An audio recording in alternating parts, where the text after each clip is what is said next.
Gusto ng ating bida na marating ang tuktok ng martial arts, pero alam na niyang isa itong posisyon na hinding-hindi niya kailanman maaabot, gaano man siya magsumikap.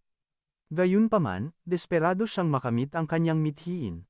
At dahil dito, nagpasya siyang sundin ang isang alamat na naipasa sa mga henerasyon.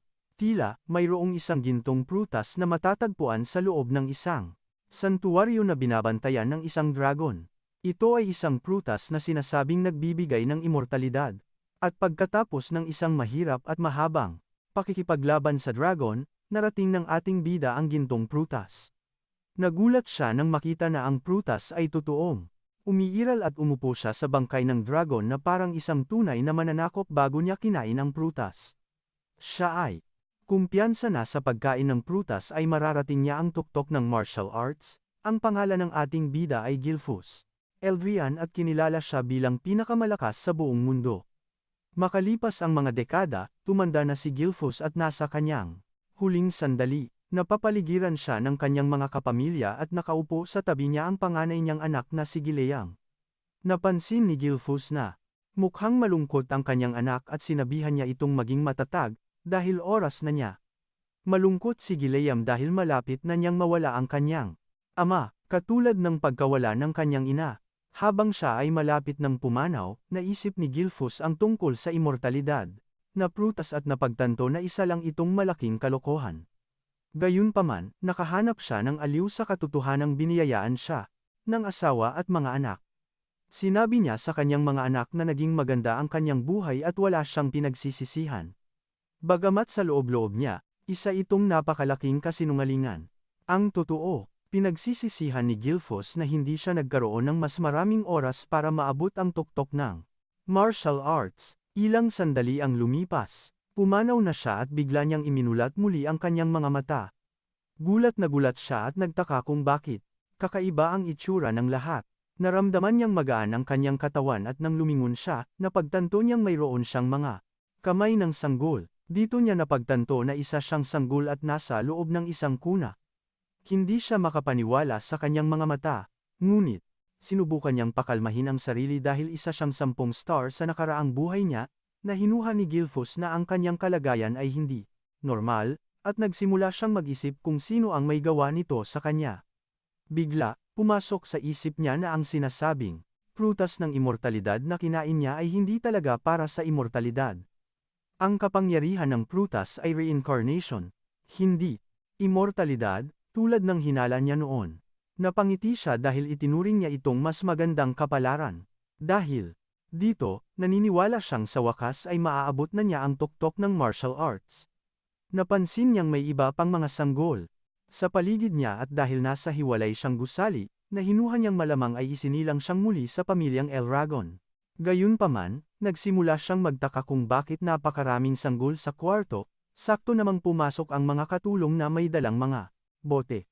Lumapit sila sa isa sa mga kuna at kumuha ng isang sanggol na goblin para pakainin. Nagulat si Gilfus nang makakita ng goblin sa silid, at nagtaka kung ano ang balak gawin ng mga katulong. Matapos painumin ang goblin ng isang pulang likido, ang goblin ay sumabog, at tumalsik ang dugo sa mukha ni Gilfus. Nabigla siya sa nakita at gumapang ang takot sa kanyang katawan habang sinusubukan niyang alamin kung ano ang laman ng bote. Nagpasya ang mga katulong na haluan ito ng kaunti at ipinagpatuloy ang pagbibigay nito sa mga bata. Hindi nagtagal ay kinuha si Gilfus ng isang katulong habang sinusubukan pa rin niyang alamin kung ano ang ipinainom sa goblin na naging sanhi ng pagsabog nito. Malinaw niyang nakikita na ang laman ng bote ay hindi gatas, ngunit tila ito ay nag-uumapaw sa mahika. Hindi siya makapaniwala na pinapakain ng mga katulong ang mga sanggol ng isang bagay na napakadelikado. Isinubo ng katulong ang bote sa kanyang bibig, at nang matikman niya ang laman nito, sa wakas ay napagtanto ni Gilus na ito ay dugo ng sinaunang dragon.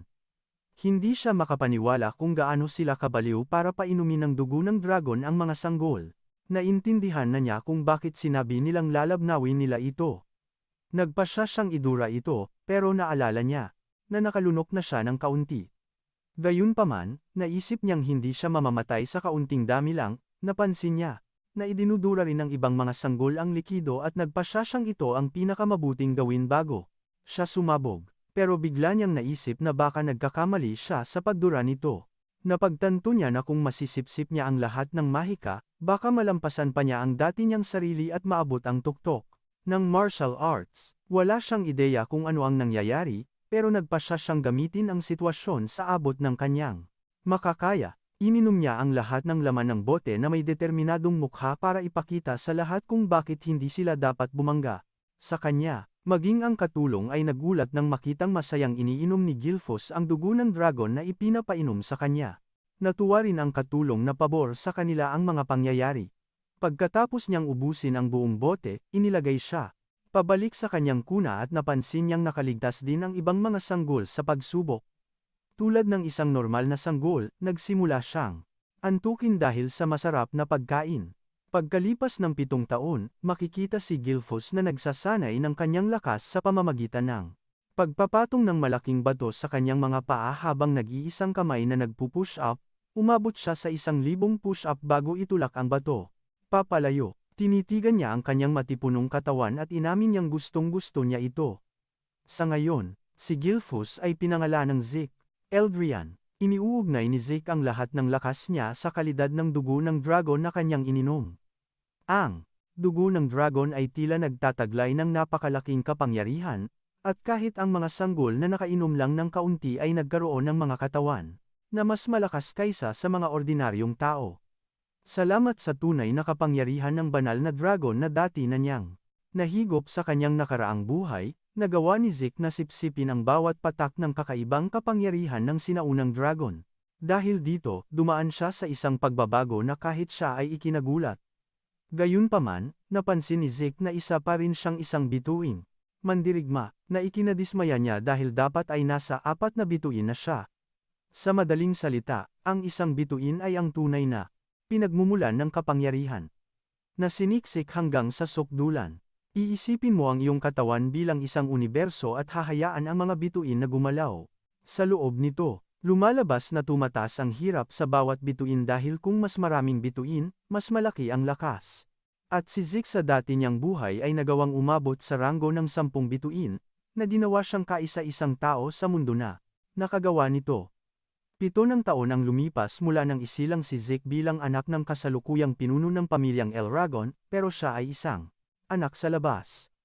Matagal nang patay ang kanyang ina, at ni minsan ay hindi nagpakita ang kanyang ama. Hindi makapaniwala si Zeke, na isang basura ang ama niya. Tila, muli siyang nabuhay 1 milenyo ang nakalipas kung saan ang mundo ay naging lugar kung saan namamatay ang mahihina sa kamay ng malalakas. Mayroon ding isang kakaibang ritual na kilala bilang pagsubok ng dragon. Tanging mga sanggol na nakaligtas sa pag-inom ng dugo ang dapat sanayin bilang mga mandirigma ng Elragon, ngunit si Zeke ay hindi pa nakatanggap ng kahit anong pagsasanay mula kaninuman. Sinubukan niyang tanungin ang katulong ng ilang katanungan, pero ang simpleng sagot lang nito ay, wala siyang karapatang sabihin ito.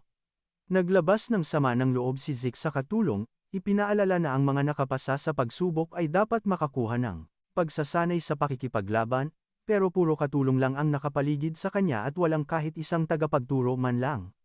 Kumilos ang katulong na parang manika habang tinatanong niya si Zeke kung may kailangan pa ba ito, pero sinabi niyang wala.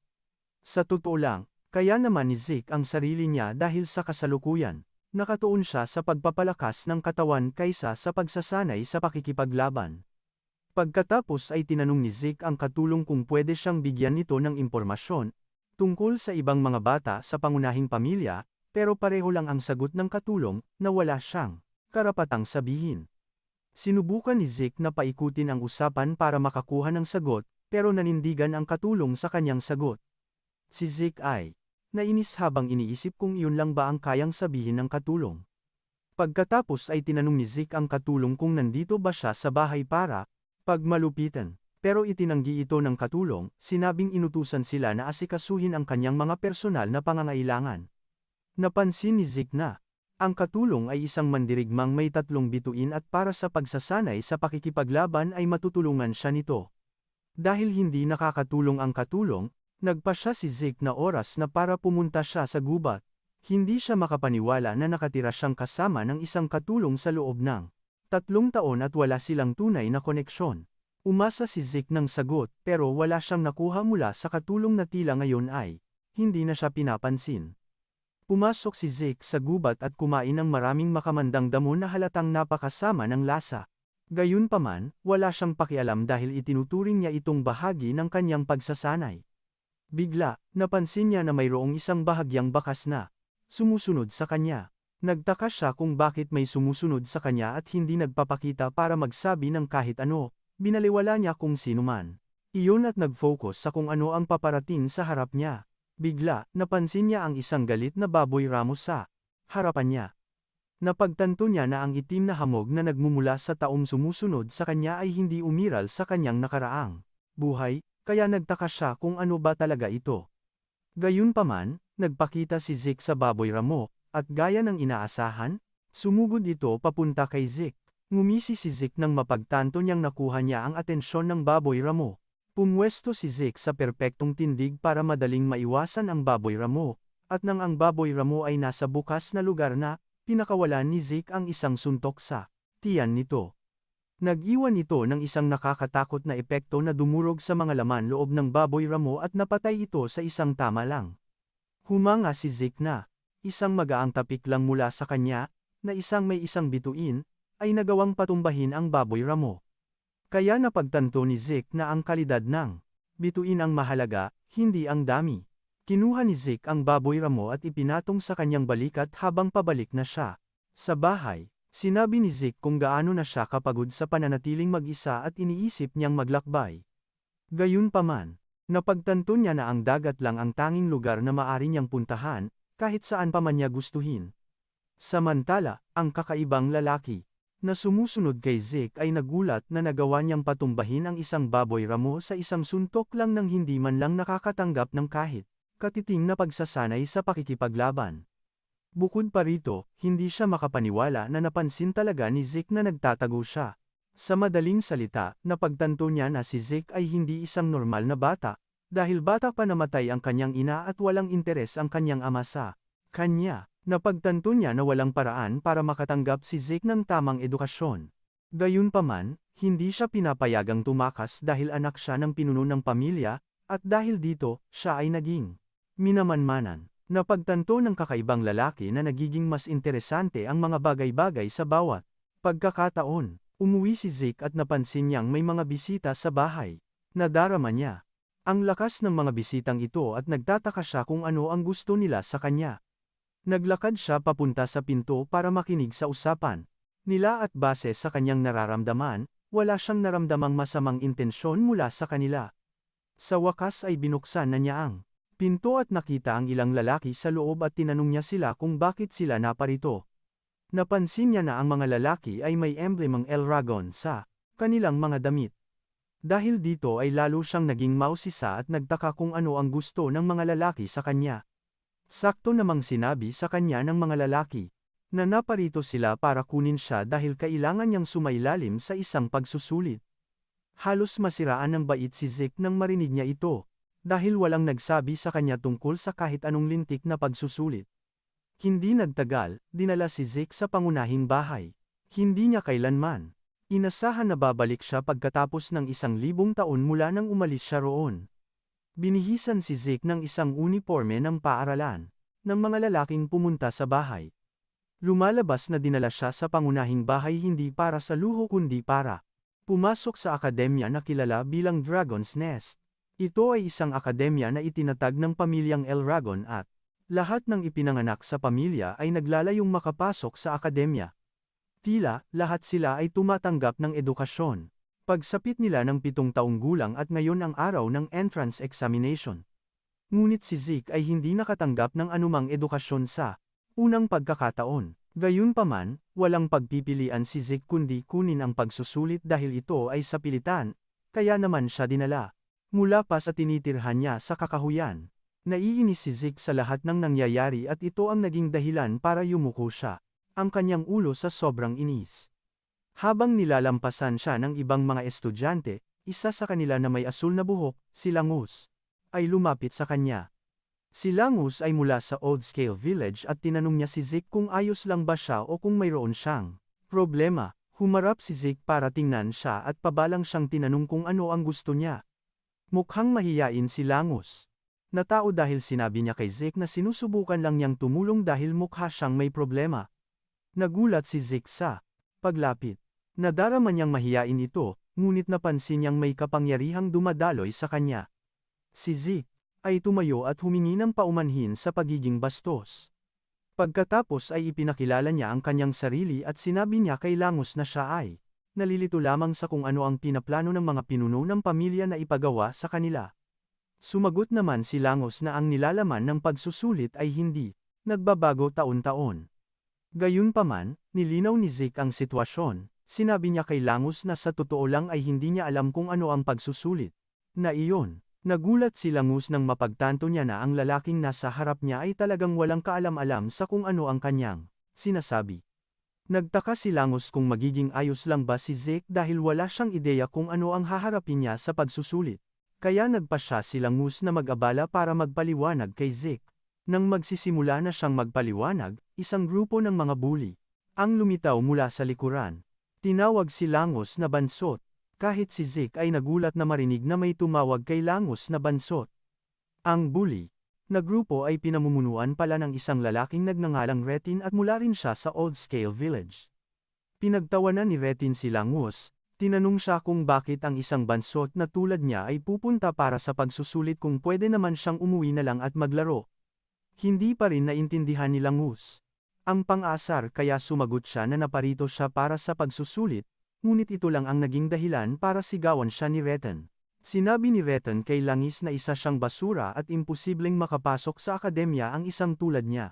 Patuloy na pinagtawanan ni Retin si Langis habang ipinapaalala niya na ang ama nito ay isang peking dragon. Napansin ni Zeke na galit si Langus dahil nakita niyang nakakuyom ang kamao nito. Tila, ang pamilyang Elragon ay mayroong isang herarkiya na itinatag ng isang absolutong monarko. Ang mga baguhan ay kilala bilang mga mabababang dragon. Ang mga karaniwang sundalo ay kilala bilang mga batang dragon at ang mga kapitan ay ang mga ganap na dragon. Nasa tuktok naman ang mga matatanda o executive class at kilala sila bilang mga pinakamatandang dragon. Gayunpaman, mayroong isang antas sa pinakailalim na nakalaan para sa mga basura at tinatawag silang mga peking dragon. Ang mga peking dragon ay iyong mga nabigong makapasok sa pugad ng dragon o iyong mga hindi nakapagtapos mula sa akademya. Karaniwan silang tinutukoy bilang mga peke, ngunit nais patunayan ni Langus na hindi peke ang mga taong tulad niya. Nagpasya si Zeke na sumali sa usapan at tinanong niya si Retin kung paano nito nalaman na si Langus ay isang basura gayong hindi pa nga ito sumasailalim sa pagsusulit. Nagulat si Retin sa pakikialam ni Zeke at tinanong niya ito kung sino siya at kung may problema ba ito sa kanya. Sumagot si Zeke na ayos lang siya, ngunit gusto lang niyang malaman kung bakit iniisip ni Retin na imposible para kay Langus na makapasok sa akademya. Sumagot naman si Retin na ang mga taong tulad ni Langus ay mga mahihina. Si Zeke ay nagulat nang marinig ito at sinabi na lang niya kay Retin na mas malakas si Langus kaysa sa kanya at sa kanyang barkada ng mga basura. Ikinagalit ito ni Retin. At tinanong niya si Zeke kung ipinapahiwatig ba nito na mas mababa sila sa isang tulad ni Langis. Bago pa lumaki ang gulo, isang tagasuri ang lumitaw para sabihin sa mga estudyante na magsisimula na ang entrance examination.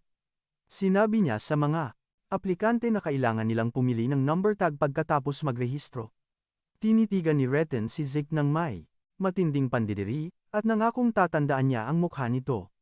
Nagulat si Zeke na galit na agad si Retin at siya ay nagtataka kung bakit may initin ang ulo ng mga kabataan ngayon. Nagulat si Langus na marinig ito mula kay Zeke dahil lahat naman sila ay magkakaedad. Idinagdag pa ni Langus na sinuman ay magagalit kung tatawaging mahina. Tinanong naman ni Zeke kung ang pagsusulit ba ay sa pilitan. Ngunit binanggit ni Langus na malaya siyang umatras kung sa tingin niya ay kulang siya sa kakayahang sumali dito. Ito ay ikinagulat ni Zeke, ngunit lalo lang nitong pinatunayan kay Langus na walang alam si Zeke. Pinayuhan naman ni Langus si Zeke, na umatras na lang dahil baka masaktan siya sa pagsusulit. Ipinaalam ni Zeke kay Langus na wala siyang intensyong umatras. Nagulat si Langus sa sobrang kumpiyansa ni Zeke kahit na wala itong ideya kung tungkol saan ang pagsusulit. Si Zeke ay nagmungkahi na kumilos na sila bago magsimula ang pagsusulit. Ilang sandali lang, lahat ng aplikante ay nagtipon na. Ang tagasuri ay tumayo sa harap para sabihin sa kanila ang mga detalye ng pagsusulit. Ipinaalam niya sa kanila na ang kailangan lang nilang gawin ay mag-iwan ng isang gasgas sa bato sa harap nila para makapasa sa pagsusulit. Gayunpaman, walang armas maliban sa mga ibinigay ng pangatagasuri ang pinapayagan. Para gawin itong mas interesante, pinapayagan silang gamitin ang kanilang mga kamay basta't kaya nilang gumawa ng gasgas sa bato. Ibinunyag ng tagasuri na mayroon silang tig-3 pagkakataon, ngunit hindi ito nakikita ni Zeke, bilang isang napakahirap na pagsusulit. Nasindak si Langus nang marinig ito, at nagtataka si Zeke kung ano ang nakakagulat dahil ang kailangan lang naman nilang gawin ay mag-iwan ng gasgas sa bato. Inaasahan na ni Zeke ang isang nakakabaliw na pagsusulit dahil sa pagsubok na pinagdaanan nila sa pamamagitan ng pag-inom ng dugo ng dragon. Ngunit sa kanyang nakikita, labis na nadidismaya si Zeke. Inutos na ng tagasuri na simulan ang pagsusulit. Lumapit ang unang aplikante sa bato at hinampas ito ng buong lakas, ngunit nabasag nito ang kanyang espada at nag-iwan ng malakas na tunog na halos ikabingi ng mga naroroon. Kahit na ibinuhos niya ang lahat ng kanyang lakas, hindi niya nagawang magasgasan man lang ang bato. Bumagsak sa lupa ang lalaki sa sakit at tinanong siya ng mga tagasuri kung gusto pa niyang gamitin ang kanyang natitirang 2 pagkakataon, ngunit sobrang sakit ng nararamdaman niya kaya hindi na niya kaya. Idineklara nila itong isang pagkatalo at dinala na siya paalis. Napansin naman ni Zeke, nakakaiba ang kinikilos ni Langus at nagtataka siya kung bakit dahil mukha namang madali ang pagsusulit. Tinanong ni Zeke si Langus tungkol sa bato. Ibinunyag ni Langus na ang bato ay tinatawag na Regeneration Stone at kaya nitong ayusin ang anumang maliit na gasgas kaagad. May kakayahan din itong ibalik ang pinsala ng 100 beses kung aatakihin ito gamit ang purong lakas. Naisip ni Zeke na napaka-imposible ng bato. Binanggit din ni Langus na posibleng magasgasan ito kung ang ether source power sa loob ng isang tao ay maayos na paikukutin. Dahil sa kanyang narinig, nalaman ni Zeke na nakasalalay pala ito sa tamang paggamit ng ether source power sa halip na sa martial arts skill ng isang individual. Sinulyapan ni Zeke ang mga kalahok at napagtanto niyang mayroong malaking bilang ng mga aplikante na dapat makapasa sa pagsusulit. Napansin niya na si Retin at ang kanyang mga kasama ay sapat din ang lakas para makapasa. Mula sa kanyang kinauupuan, naririnig niya ang sunod-sunod na pagkabigo ng mga aplikante, matapos mabali ang kanilang mga braso sa pagsubok na magasgasan ang bato. Maya-maya, tinawag na ng tagasuri ang bilang 315 na siyang numero ni Zeke. Nag-alala si Langus para kay Zeke at hinikayat siyang umatras, pero tiniyak ni Zeke sa kanya na magiging maayos lang siya. Lumapit si Zeke at nang mapatingin sa kanya ang tagasuri, nakaramdam ito ng napakalakas na pressure at aura na nagmumula kay Zeke.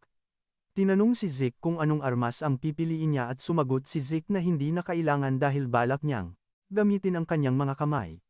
Muling tinanong siya ng tagasuri kung sigurado ba siyang ayaw gumamit ng armas at sumagot siya ng oo, habang sinisigurado sa lalaki na sapat na ang kanyang mga kamao para gawin ang trabaho. Nang marinig ito ng ibang mga estudyante, nagsimula silang pagtawanan siya, na sinasabing imposibleng magasgasan niya ang bato gamit lang ang kanyang mga kamao. Maging si Langus ay hindi naniniwala kay Zeke dahil naniniwala talaga siya na baka mapunit ang kanyang mga braso at kamao.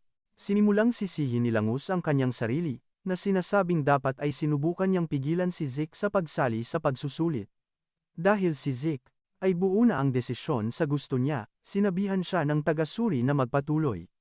Tiningnan ni Zeke ang bato at inamin na ito ay gawa sa isang mineral na hindi pa niya nakikita dati. Naisip niya na ito ay isang bagay na nabuo pagkatapos ng 1,000 taon. Napagtanto niya na marami pa siyang hindi alam, pero nagpasya siyang ipagpaliban na muna ang lahat ng iyon para sa hinaharap. Nagpalakas si Zeke, handa nang suntukin ang bato. Sa dami ng lakas na kanyang nilikha, naniniwala siyang dapat itong maging sapat para gawin ang gusto niya sa bato. Ang teknik na mas gusto niyang gamitin ay tinatawag na Dragon Slayer Combat Technique Form. Isang matingkad na dilaw na aura ang nabuo sa paligid ng kanyang katawan at braso habang inihahampas niya ang kanyang braso sa bato.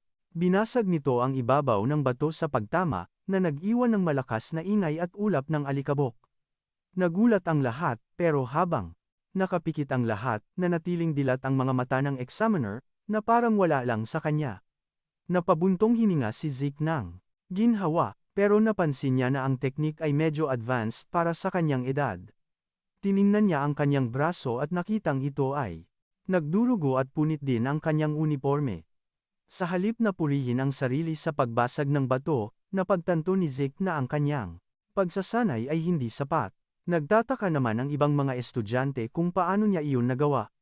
Sa kabilang banda, galit na galit si Reten. Dahil nagawang basagin ni Zeke ang bato.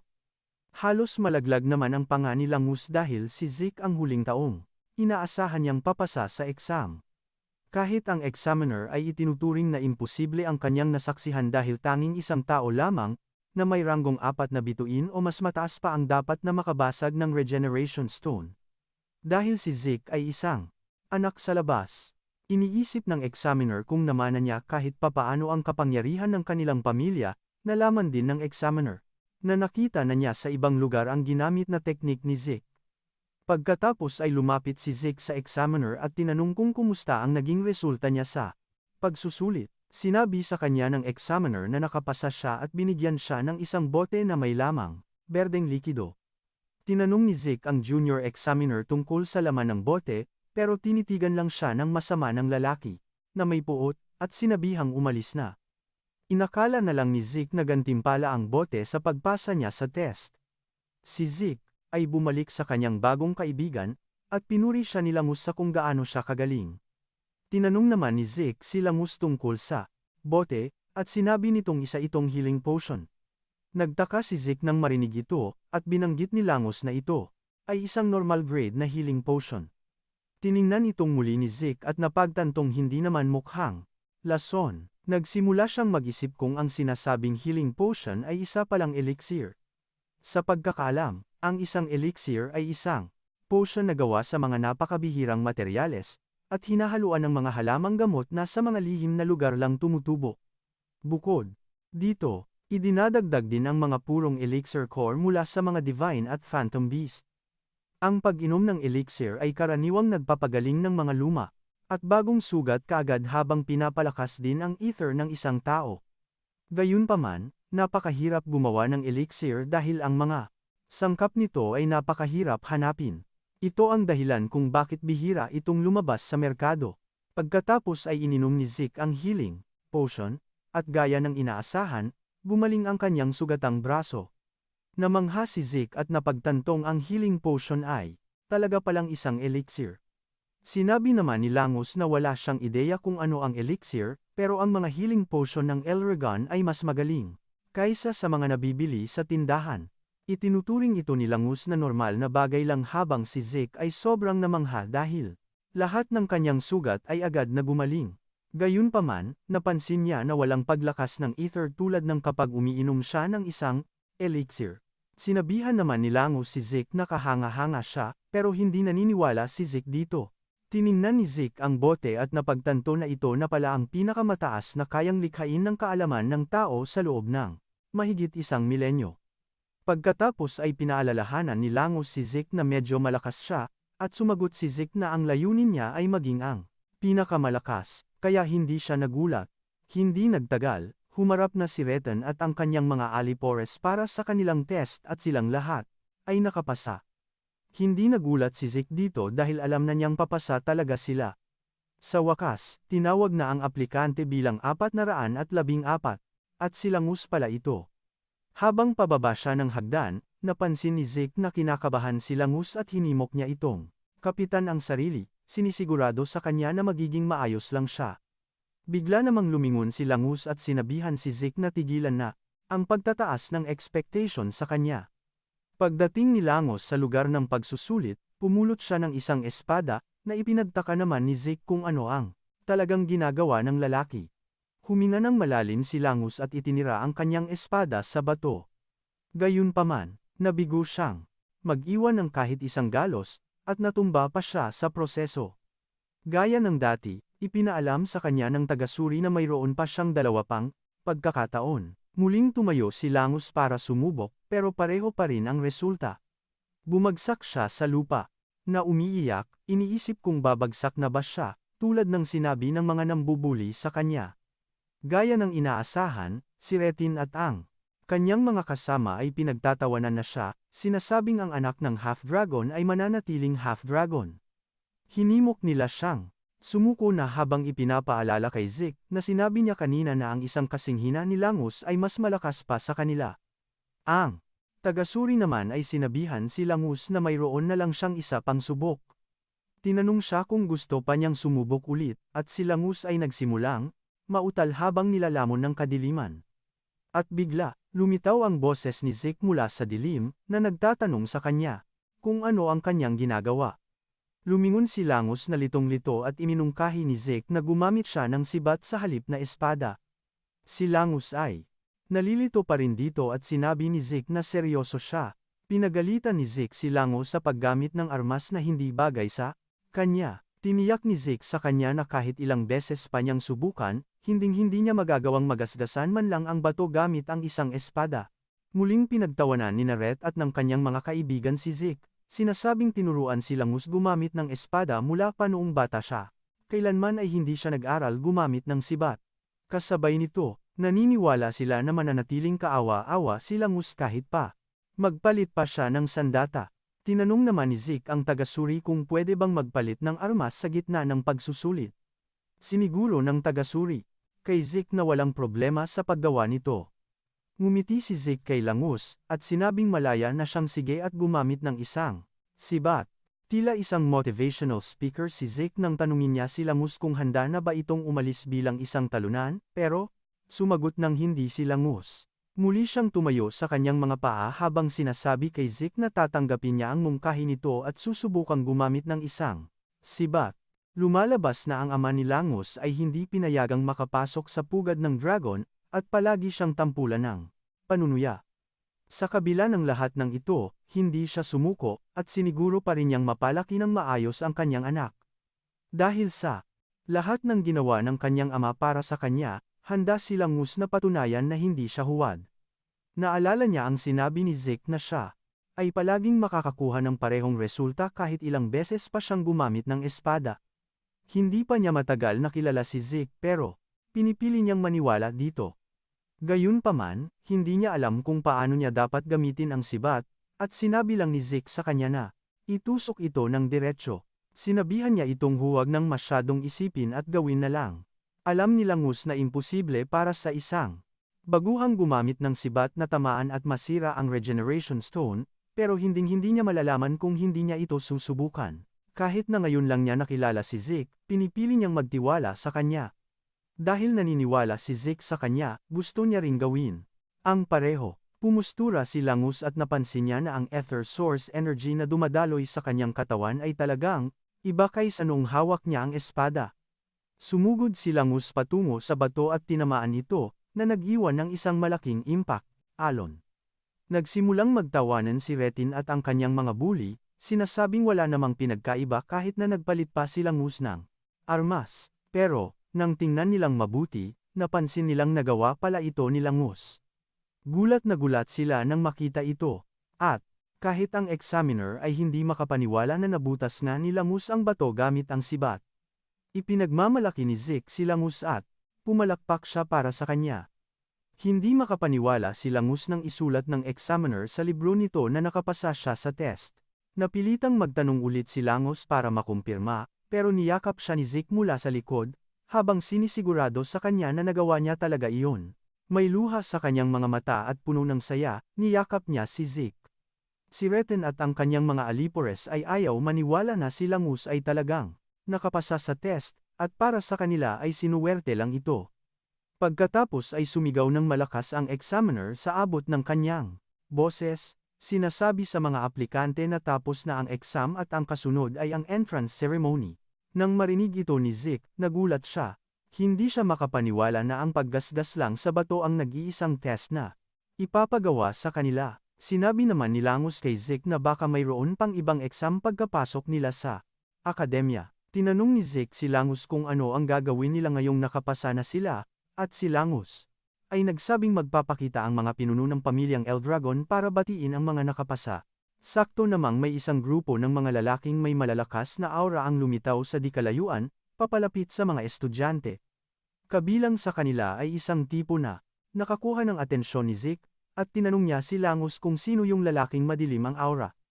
Hindi makapaniwala si Langus na si Zeke ay basta na lang nilait ang pinuno ng pamilya. Walang preno si Zeke at tinawag pa niyang pangit ang family head, pero bago pa siya makapagsabi ng iba pa, tinakpan ni Langus ang kanyang bibig.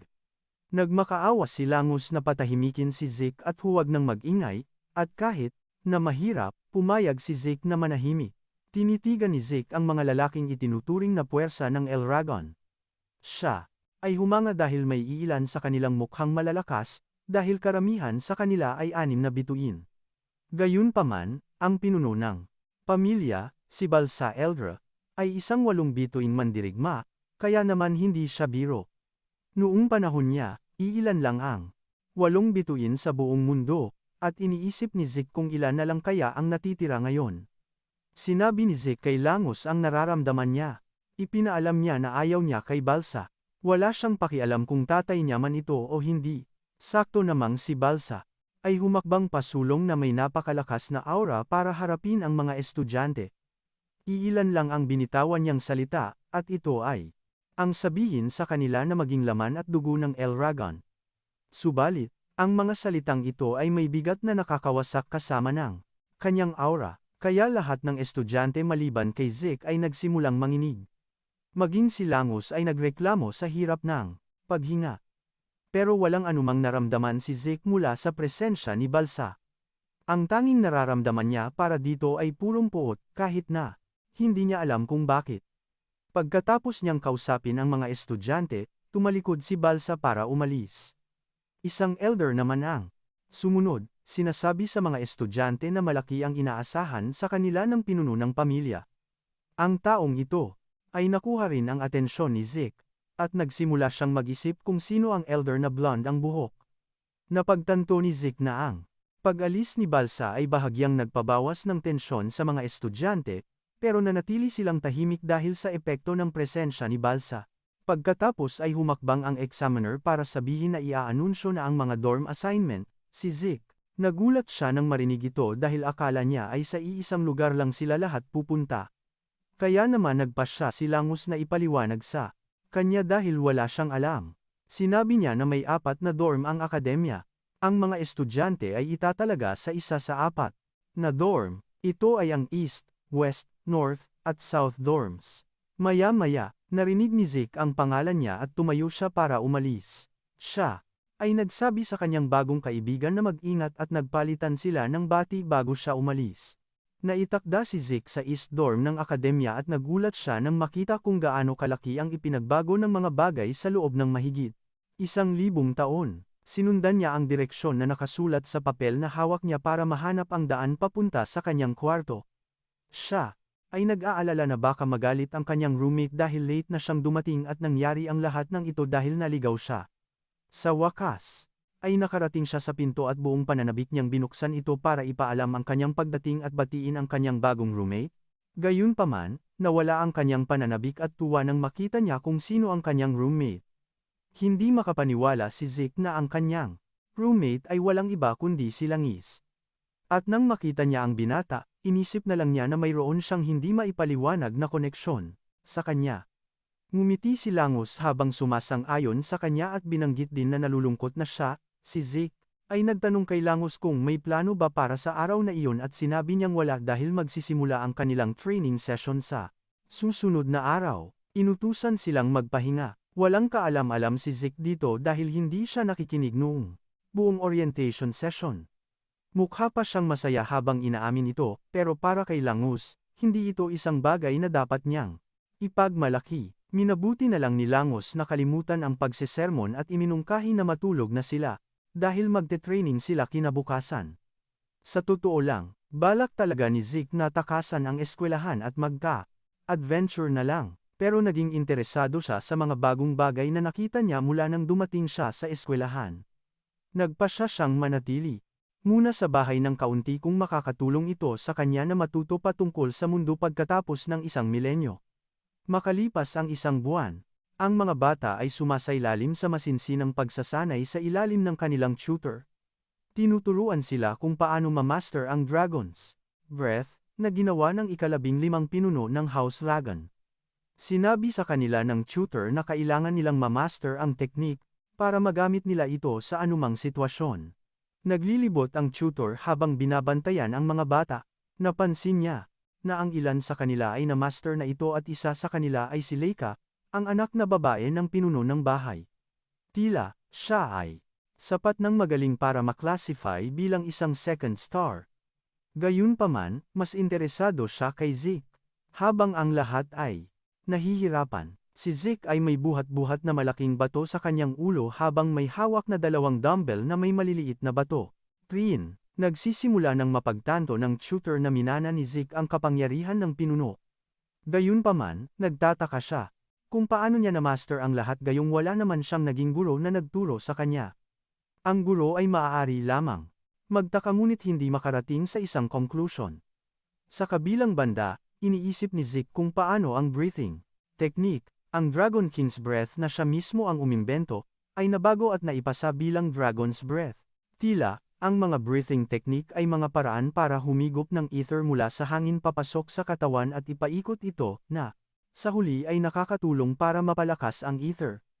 Gayunpaman, ang pinakamataas na antas ay nakadepende sa galing at pagkamalikhain ng gumagamit. Ito ay ang dahilan kung bakit bawat marangal na pamilya ay pinipino ang sarili nilang estilo at itinatagong ligtas ang natapos na teknik.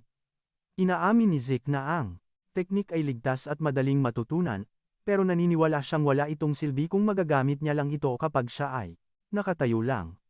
Sa madaling salita, ang orihinal niyang teknik ay hinahayaan siyang gumamit ng ether habang gumagalaw. Ang epekto ng teknik ay napakalaki, pero iilan lang ang nagmana nito dahil sa sobrang hirap. Ginamit ni Zeke na simplehin ito noon para kahit sino ay magamit ito para palakasin ang angkan, pero hindi niya inakala na mag-evolve ito at mananatili pa sa loob ng 1,000 pang taon. Humanga si Zeke dito at naniniwala siyang baka may iba pang mga martial arts technique na nagbago rin sa paglipas ng panahon. Pagkatapos ng pagsasanay, nagtungo ang mga bata sa kainan para kumain. Habang lahat ay nahihirapang kumain dahil sa pagod, si Zeke naman ay walang pakialam na ngumunguya ng kanyang pagkain. Napansin niya na mukhang pagod na pagod si Langus at sinabihan niya itong kainin ang pagkain dahil hindi siya makakagalaw ng maayos kung mauubusan siya ng enerhiya. Napilitan si Langus na tanungin si Zeke kung paano siya napuno ng enerhiya habang ang iba ay pagod na pagod. Ininsulto ni Zeke si Langus, sinasabing isa lang siyang mahina. Hinikayat niya itong kumain pa at magsanay ng mas mabuti. Habang sinisermonan si Langus, si Zeke ay napansin na ang ilan sa mga batang sanay na sanay ay kumakain talaga ng kanilang pagkain. Sakto namang nilapitan si Zeke ni Leika, at dahil hindi siya kilala ni Zeke, diretsahan niya itong tinanong kung sino siya. Halos mabulunan si Langus sa kanyang pagkain nang marinig ito, at mabilis siyang lumapit kay Zeke para bumulong sa kanyang taina. Sinabi niya na si Leika ay anak ng pinuno, pero si Zeke ay inosenteng sinabi kay Langus na wala siyang ideya. Halos mamatay na si Langus sa kaba habang sinasabi kay Zeke na sila ay hindi dapat nakikipag-usap kay Leika. Tinitigan lang siya ni Zeke na parang tanga habang sinasabing siya rin naman ay anak ng pinuno kahit na isa siyang anak sa labas. Parehong nagulat sina Langus at Leika nang marinig ito at tinanong ni Leika kung nagsasabi siya ng totoo. Kalmadong sumagot si Zeke na wala siyang dahilan para magsinungaling. Pagkatapos ay tinanong siya ni Leika kung paano siya naging sapat na malakas para mabasag ang isang regeneration stone gamit lang ang kanyang mga kamay. Talagang interesado si Leika, pero sumagot lang si Zeke na nagawa niya iyon dahil astig lang talaga siya. Napansin ni Zeke na si Langus ay tulalang tulala, at tinawag niya ang pansin nito, sinabihang kumain na. Lumapit naman si Leika kay Zeke, nagtatanong kung gusto niyang sumama sa kanya. Nalito si Zeke sa ibig niyang sabihin, at sinabi ito ni Leika ng diretso, hinihimok si Zeke na maging kanyang tauhan. Sinabi ni Leika kay Zeke na siya ang magiging taga-suporta nito dahil isa siyang anak sa labas at tiyak na gugustuhin niya ng mga kakampi. Gusto ni Leika na tulungan siya ni Zeke na maging susunod na pinuno gamit ang kanyang kapangyarihan at nangangako siyang bibigyan siya ng malaking gantimpala kapag siya na ang naging pinuno ng pamilya. Maganda ang kanyang panguuto ngunit kalmadong sinabi ni Zeke na hindi siya interesado sa alok. Nang marinig ito ni Leica, inakala niyang si Zeke ay naglalayon ding maging pinuno ng pamilya, kaya tinatanggihan niya ang alok. Habang abala siya sa pagsasabi ng kung ano-anong basura, inoobserbahan siya ni Zeke at nakikita niya na malapit na siyang umabot sa 2 bituin at itinuturing niya itong kahanga-hanga para sa kanyang edad. Si Zeke ay sa wakas nagsalita para sabihin sa babae na malaya siyang gawin ang gusto niya dahil hindi siya interesado sa anumang bagay na may kinalaman sa pamilya. Nagulat si Leica nang marinig ito at lalo siyang naging mapilit habang tinatanong si Zeke kung ano ang talagang gusto. Galit na galit si Zeke at padabog niyang sinaksak ang mesa gamit ang kanyang kutsilyo habang naglalabas ng nakakatakot na presyon mula sa kanyang katawan para ipamukha kay Leica na wala siyang interes na magsilbi kaninuman. Sinabi ni Zeke na gusto niyang mapag-isa, dahil halata namang siya ang pinakamalakas. Ramdam ni Leica ang presyon mula kay Zeke, na labis niyang ikinagimbal. Hindi siya makapaniwala na ang aura ni Zeke ay talagang nananakot sa kanya. Tuloy lang sa paglamon si Zeke ng pagkain habang sinusubukang pakalmahin ni Langus ang sitwasyon. Bigla na lang sumabog si Leica, at hinamon niya si Zeke sa isang duelo. Nagulat dito si Zeke, pero hindi siya yung tipo na umaatras sa hamon. Agad na kumalat sa mga estudyante ang balita tungkol sa duelo ni Leica sa training grounds. Nagtakbuhan ang mga estudyante para manood at habang natataranta si Langus, si Zeke naman ay napaka-casual lang. Sinubukan ni Langus na paalalahanan si Zeke na si Leica ang kalaban niya, pero simpleng sinabi ni Zeke na wala siyang kaide-ideya kung sino ito. Napansin ni Zeke na naging formal din si Langus, at tinanong niya kung bakit. Aba, henyo, ito ay dahil anak ka ng pinuno, sabi ni Langus. Tinanong ni Zeke si Langus kung ano ba talaga ang gusto nito sa kanya. Sinubukan ni Langus na ipaliwanag ang sitwasyon. Sabi niya, si Leica ay anak ni Balsa at mayroon din siyang dugong Typhona na isa sa 4 na dakilang pamilya na sumusuporta sa Eldryon. Sabi ni Langus, isang henyo si Leica dahil na-master niya ang lahat ng uri ng swordsmanship na mula sa pamilya Typhona. Kaswal lang na nakatayo si Zeke habang sinasabi kay Langus na ang tanging alam niya lang ay anak siya ni Balsa. Natawa si Zeke at sinabing ang hindi niya pagkaalam ay mas nagpapasaya pa sa lahat. Para sa kanya, isa itong exciting na pangyayari habang pinapagalitan siya ni Langus na imposibleng manalo siya laban kay Leica. Tinanong siya ni Langus kung bakit pa niya tinanggap ang hamon sa simula pa lang at sinabi ni Zeke na halata namang tatanggapin niya kapag hinamon sa isang duelo. Dagdag pa rito, tinitigan ni Zeke si Leica at sinabing mas mukha pa itong handa para sa laban. Sumigaw si Leica kay Zeke na tumigil na sa kakadaldal habang matalim na nakatitig at nakabaon ang espada sa lupa na parang isang tunay na mandirigma at tinanong si Zeke kung handa na ba siyang turuan ng leksyon. Kung nagustuhan niyo ang video na ito, i-comment ang next part sa comment section.